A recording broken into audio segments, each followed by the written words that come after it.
성령과 말씀으로 충만한 이 하루 되시기를 간절히 축원합니다. 오늘 우리가 함께 읽었던 시편 40편은 두 부분으로 나누어 볼 수 있는데 1절부터 10절까지를 보면 깊은 웅덩이에 빠졌지만 그 곳에서 하나님 끌어올려 주심에 대한 감사를 노래하고 있는 반면에 11절부터 17절까지는 그 원수들로부터 건져 주심을 간절히 원하는 탄식의 노래로 나누어 볼 수 있습니다. 시편 40편은 아마 시편 23편과 못지않게 많은 사람들이 좋아하는 시편 중에 하나입니다. 그 중에서 2절인데요. 나를 기가 막힌 웅덩이와 수렁에서 끌어올리시고 내 발을 반석 위에 두사 내 걸음을 견고하게 하셨도다. 2절 말씀으로 우리가 찬양도 우리 부르지 않습니까? 이 하나님의 음성을 이란 찬양인데 이 찬양의 가사가 너무 은혜로워요. 제가 한번 읽어드릴게요.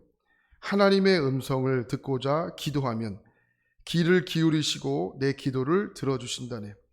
깊은 웅덩이와 수렁에서 끌어주시고 나의 발을 반석 위에 세우시사 나를 튼튼하게 하셨네.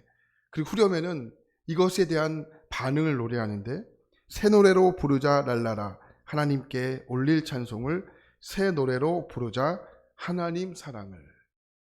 그 새 노래라는 말을 한번 설명해 드렸는데 새 노래는 아무나 부를 수 있는 것이 아닙니다. 어떤 상황 속에서도 하나님에 대한 신뢰, 하나님에 대한 갈망이 있는 사람만 부를 수 있는 노래가 새 노래는 거죠. 그러니까 응답을 받지 않았는데 이미 응답을 받은 것처럼 하나님께 고백하는 거예요. 그래서 새 노래로 부르자. 어떻게 깊은 웅덩이에 있는데 이게 어떻게 응답을 받았다라고 이야기할 수 있겠습니까? 근데 그 찬양 가사에는 새 노래로 부른대요. 깊은 웅덩이에서.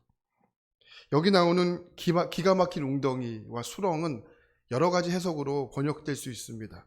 이게 어느 영어 성경에 보니까 머드라고 되어 있어요. 이 머드가 뭐냐면 머드팩, 진흙. 네, 진흙이죠. 그 다음에 그 메이지, 미로라고 번역되는 성경도 있어요. 여러분 그 뻘에 빠져보신 적이 있으십니까? 얼마 전에 인터넷에 보니까 어떤 남녀가 뻘에 빠져서 전기차를 가지고 뻘에 들어갔는데 못 나오는 거예요. 그래서 몇 천만 원 이렇게 물어줬다라는 그런 기사도 있는데 뻘에 가면 허우적된다고 나오는 게 아니고 허우적되면 더 빨리 들어가죠. 네, 더 깊이 들어갑니다.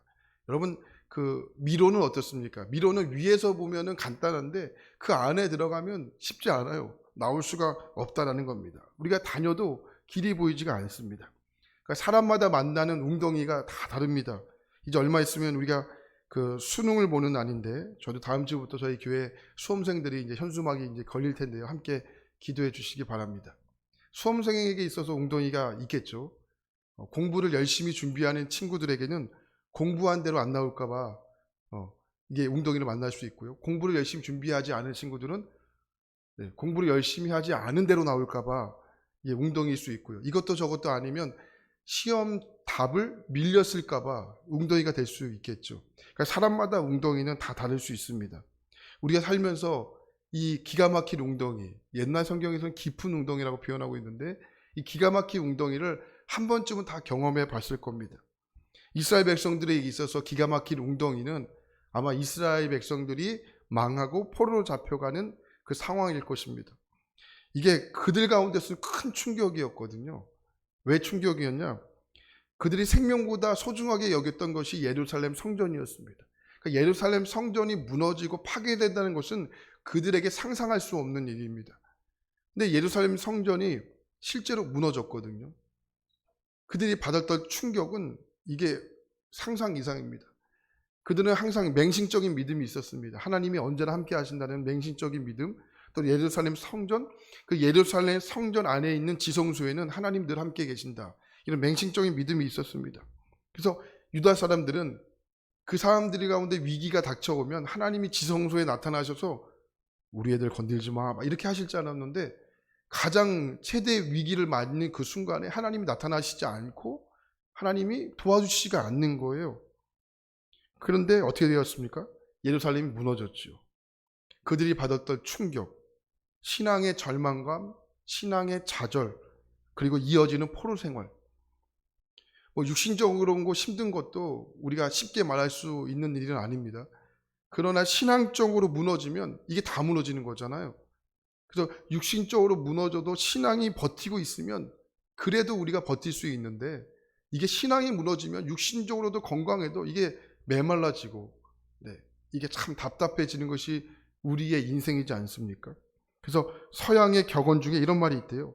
왜 사는지를 아는 사람들은 어떻게든지 살 수 있다. 멋진 말이지 않습니까? 그러니까 왜 사는지를 아는 사람들은 어떻게 해서든지 살 수가 있는 거죠. 그러니까 우리들의 삶의 방편이 없어져서 어려움을 겪는 사람들도 있지만, 많은 사람들이 인생에서 어려움을 겪는 이유는 삶의 이유를 알지 못해서 어려움을 겪는 경우가 상당히 많다고요. 그래서 이 서양의 격양을 반대로 말하면 이렇게 말할 수 있죠. 왜 사는지를 모르는 사람은 어떻게든지 살 수 없다. 이렇게 될 수 있는 건 아니겠습니까? 어쩌면 이 신앙으로에서 찾아오는 이 절망감, 좌절, 우리가 하나님을 왜 믿는지를 모르기 때문에 찾아오는 것은 아닐까라고 생각해 볼 수 있는 거죠. 여러분 혹시 갈대상자라는 책을 읽어보신 분이 있으십니까? 아마 2000년도 초반 때 이 책은 참 많이 유행됐죠. 많은 분들이 이 책을 읽고 참 많이 감동을 받죠. 저 대학을 다닐 때 이 책을 읽으면서 큰 감동을 받았던 기억이 있습니다. 이 갈대상자라는 책은 한동대학교의 설립 과정과 그 과정을 이끌어 가실 김영길 총장님과 이 부부의 헌신적인 내용을 기록한 책입니다. 아마 한번 읽어보지 않은 분들은 꼭 한번 읽어보시기를 강력하게 추천드립니다. 한번 꼭 읽어보십시오. 은혜가 돼요. 은혜가 됩니다. 이 한동대학교가 하나님께서 주인 되시는 대학을 이렇게 설립하고자 무단히 노력을 하죠. 근데 이 세우려는 목적이 일반 대학과 평범하지가 않은 거예요. 하나님이 주인 되시는 재정. 그 재정도 이렇게 쉽게 재정난을 겪으면서 온갖 구설주에 오르게 되죠. 급기야 한 일간지에 김영길 총장님에 대한 그런 비난글이 세도하게 되어 올라오게 됩니다. 평생을 존경받는 학자로 살았던 이 총장님에게 구설주에 오르면서 그 아내 되시는 김영애 권사님이 이게 너무너무 속상한 거야. 평생을 학자로 존경받으면서 살아왔는데 구설수에 오르니까 이게 얼마나 속상하고 얼마나 그 마음이 아픈지 통곡하게 됩니다. 근데 이제 어느 날 구설수에 올랐던 김영기 총장님이 집에 들어오신 거예요. 집에 들어오셔서 이렇게 저녁을 이렇게 잡수시는데 그날따라 저녁을 너무 맛있게 잡수시는 거예요. 그리고 다 깨끗이 씻고 그날따라 이제 잠에 침대에서 주무시는데 코를 드르렁 이렇게 걸고 주무시는 거예요. 그러니까 아내가 옆에서 지켜보는데 그 모습이 이해가 안 되는 거예요. 아니 어떻게 구설수에 오르고 비난을 받는데 밥도 맛있게 먹고 또 코도 드르렁 골면서 어떻게 이렇게 평온하게 잘 수 있는가. 나는 이렇게 힘든데. 그래서 아침까지 기다린 거예요. 잠도 못 자시고 주무시지 못하시고 아침까지 기다렸다가 그 다음날 남편이 물었어요. 여보 괜찮으세요? 아무렇지 않으세요? 이렇게 물은 거예요. 네, 괜찮지 않으니까. 네, 괜찮지 않으니까. 아무렇지 않은 게 아니니까. 근데 이 김영기 총장님이 이렇게 하시는 말씀이 이렇게 얘기했어요. 내가 이미 십자가에서 죽었는데 이게 무슨 상관이 있습니까? 하나님께 김영길이라는 이름을 쓰시라고 드렸는데 높이 이름을 들으실 때만 그때만 쓰시고 낮추실 때는 드리지 않고 할 수가 없지 않습니까? 그러니까 하나님께서 내 이름의 주인이 되셨으니 볶아 드시던지 아니면 삶아 드시던지 이제는 하나님 마음대로 하시는 겁니다. 멋지지 않습니까? 네. 볶아 드시던지 삶아 드시던지 이제 하나님이 하시는 겁니다. 얼마든지 그러실 수가 있습니다. 그러니까 영적으로 기가 막힌 웅덩이에 있던 거기서 건져 올림을 받던 실제로는 달라지는 것이 거의 없습니다. 물론 죄로 인해서 생긴 일이라면 우리가 하루빨리 회개하고 깊은 웅덩이에서 빠져나와야 하는 것이 맞습니다. 하지만 그런 상황이 아니라면 왜 내가 기가 막힌 웅덩이에 올까? 그때는 우리가 하나님은 그냥 전적으로 신뢰하는 일이 우리가 해야 할 일인 것이죠. 여러분 밤이 올 때 밤이 무섭다고 막 통곡하고 울면 밤이 짧아집니까? 아니죠. 밤은 그대로 밤입니다. 소용이 없습니다. 여러분 혹시 요즘 내가 아무리 생각해봐도 영혼에 영적으로 깊은 기가 막힌 웅덩이에 빠져 있다고 생각하시는 분이 계십니까? 답은 한 가지요. 그것은 하나님을 신뢰하는 것입니다. 아니 목사님, 하나님을 신뢰하는 게 말처럼 쉬운 게 아니잖아요. 그렇죠. 말처럼 쉬운 것이 아닙니다. 하나님을 신뢰하는 것 자체가 이게 어렵다고 생각하시는 분들이 분명히 있습니다. 말처럼 쉬운 것이 아니기 때문에. 내 영혼의 웅덩이를 만날 때 더 주님을 신뢰하는 것이 여러분 어려울 때가 있지 않습니까? 그럼 어떻게 하느냐? 그래서 교회가 필요한 겁니다. 여러분들 하나님이 왜 우리를 교회로 모여주셨다라고 생각하십니까? 기가 막힐, 내가 만날 기가 막힐 웅덩이, 이거 만났을 때 내 믿음의 근본까지 흔들릴 때가 누구나 있습니다. 그때 먼저 그 일을 경험해 보신 분들이 그것을 붙잡아 주는 거예요. 먼저 그 일을 만나보신 분들이 그 일을 이야기해 주고 함께 기도해 주는 거죠. 그것이 하나님께서 교회로 모이라고 하는 가장 중요한 이유입니다. 그래서 혼자 신앙생활을 하는 것은 이게 결코 건강한 신앙생활이 아닌 것입니다. 혼자 있을 때 웅덩이 바뀌면 이게 아무렇지가 않습니다.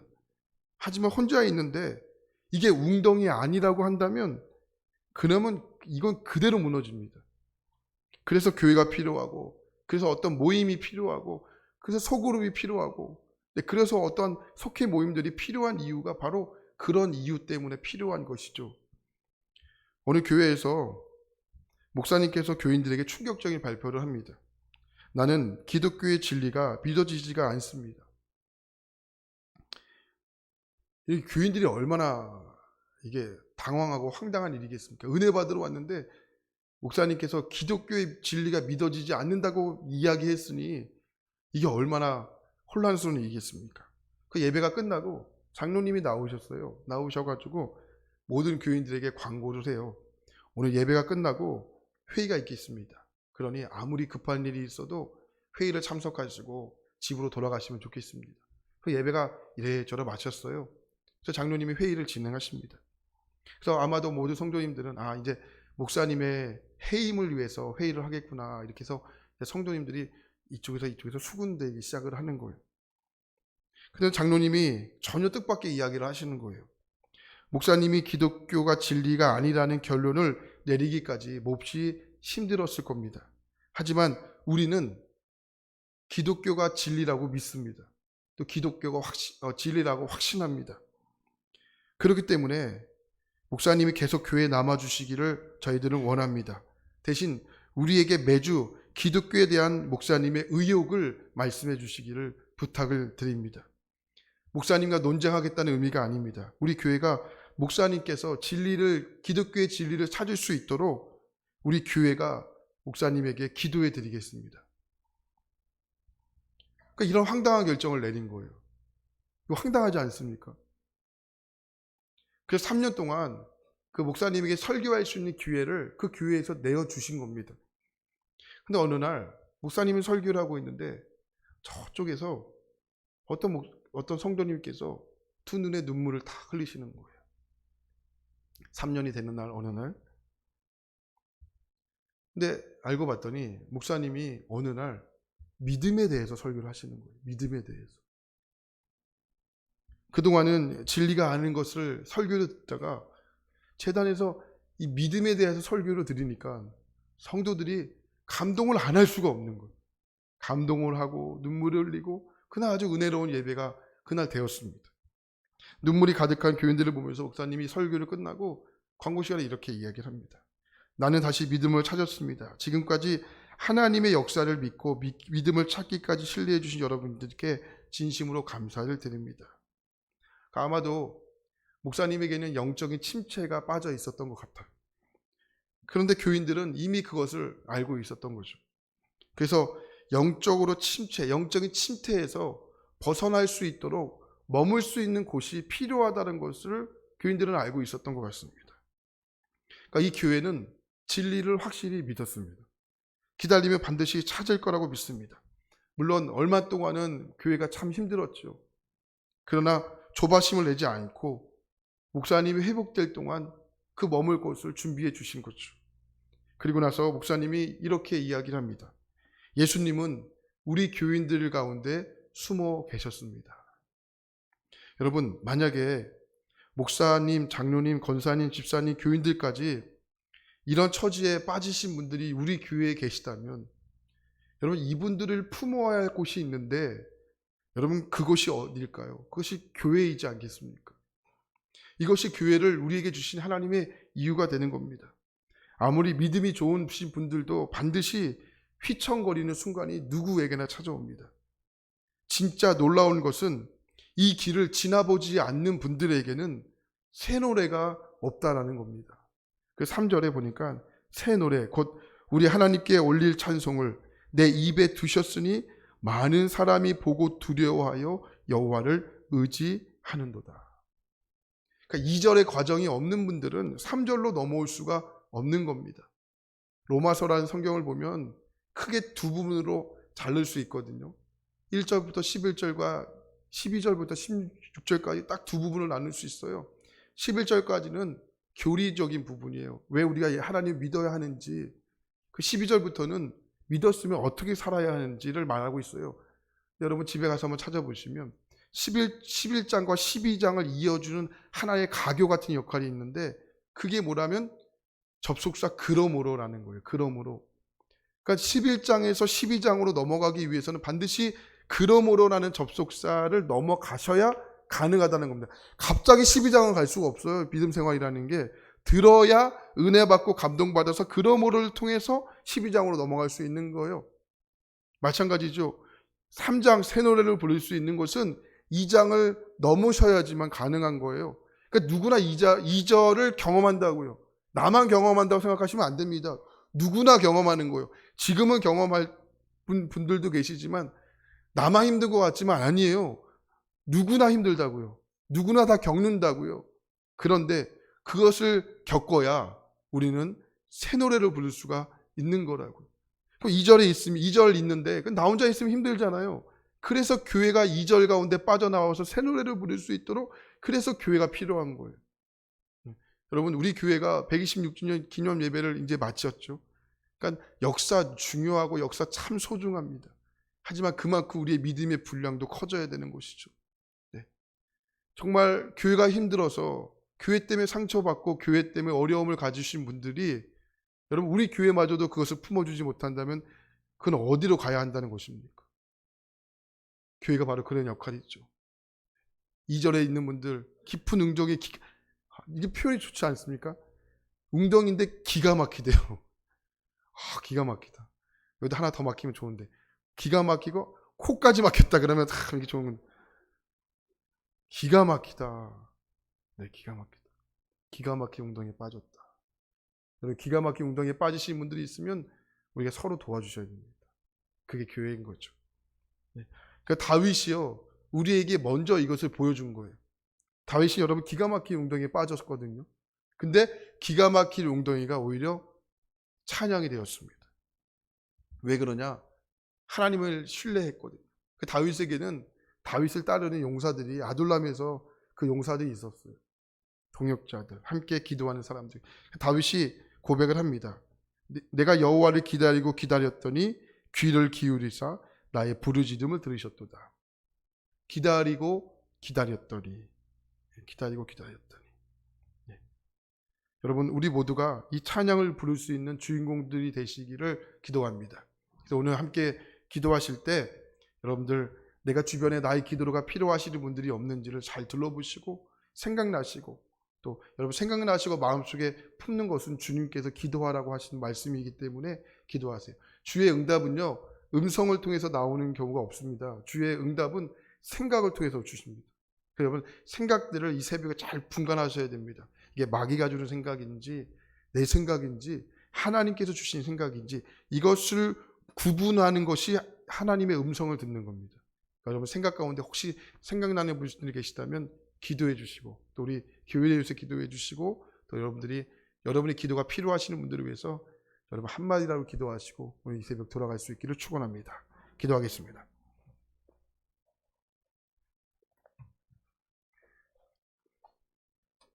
기가 막힌 웅덩이를 만나실 분들이 계시고 또 지금 만나신 분들이 계시고 앞으로 아마 만나실 분들이 계실 겁니다. 하나님, 먼저 만나서 회복되신 분들이 있다면 지금 기가 막힌 웅덩이에 빠져 계신 분들에게 함께 찾아가 기도해주고 또 격려해주고 또 품어주는 그런 너그러운 신앙이 되길 원합니다. 아버지 하나님, 우리 교회가 정말 기가 막힌 웅덩이에서 빠져나와 우리가 신앙을 다시 찾는 교회가 되기를 원합니다. 이것이 날마다 우리가 주님을 만나는 귀한 삶이 되기를 원합니다. 우리가 아무리 노력해도 영적인 것은 주님이 하셔야 회복할 수 있습니다. 그러나 하나님 우리에게 그런 가교 같은 역할을 하기 위해서 먼저 만나게 하셨고 또 3절에서 새 노래로 부를 수 있도록 우리에게 허락해 주신 겁니다. 하나님 아버지, 오늘 우리가 사랑하는 귀한 하나님의 사람들 가운데 오늘 기가 막힌 웅덩이에 빠졌다고 여기신 분들이 계시다면 그곳에서 호적도 오리고 그것에 힘을 다한다고 진흙에서 빠져나올 수 없듯이 미르에서 내가 아무리 노력해도 하나님 빠져나올 수 없듯이 하나님 신뢰하고 하나님 믿고 의지함으로 하나님 기다릴 수 있도록 하나님 허락하여 주시옵소서. 또한 우리가 그 역할을 감당하기를 원합니다. 하나님의 방법들은 사람을 통해서 또 환경을 통해서 여러 가지 방법을 통해서 하나님의 방법들을 하시지만 성경에 보면 하나님의 사람들을 통해서 이루실 방법들이 참 많이 기록되어 있습니다. 하나님, 내가 하나님의 방법입니다. 우리 사랑하는 성도님들이 하나님의 방법입니다. 하나님의 방법이 이 가능성들을 통하여 하나님 역사하여 주시고 우리를 통하여 일하여 주옵소서. 오늘 하루도 나의 기도를 필요로 하시는 분들이 생각이 나신다면 밥을 먹더라도 길을 걷더라도 생각나시면 한마디라도 기도하게 하시고 나를 통하여 하나님의 뜻이 이루어 가시는 그 주인공들이 우리 모두가 다 될 수 있도록 허락하여 주시옵소서. 우리 교회가 그 역할을 감당하기를 원합니다. 우리 교육자들이 그 역할을 감당하기를 원합니다. 우리의 장로님들이 그 역할을 감당하기를 원하고요. 우리 권사님들, 집사님들, 우리 모든 교인들이 그 일들을 감당하는, 그래서 한 마음으로 그 일들을 감당하는 그런 교회가 되기를 간절히 원합니다. 우리 교회는 하나님 중보기도를 통해서 그 일들을 감당합니다. 하나님 어려운 일이 있을 때 하나님 문자를 보냄으로써 그 문자를 받고 함께 기도하는 일들입니다. 문자를 받고 그 일들을 무시하지 않고 하나 한마디라도 기도할 수 있는 중보기도가 활기찬 교회가 되기를 원합니다. 하나님 그 일을 통하여 하나님 역사하실 겁니다. 그 일을 통하여 간증의 주인공들이 될 것입니다. 오늘 하루도 이 일을 위해서 함께 마음을 모으는 믿음의 하루가 될 수 있도록 허락하여 주시옵소서. 감사드리며 살아계신 예수 그리스도의 이름으로 기도합니다. 아멘.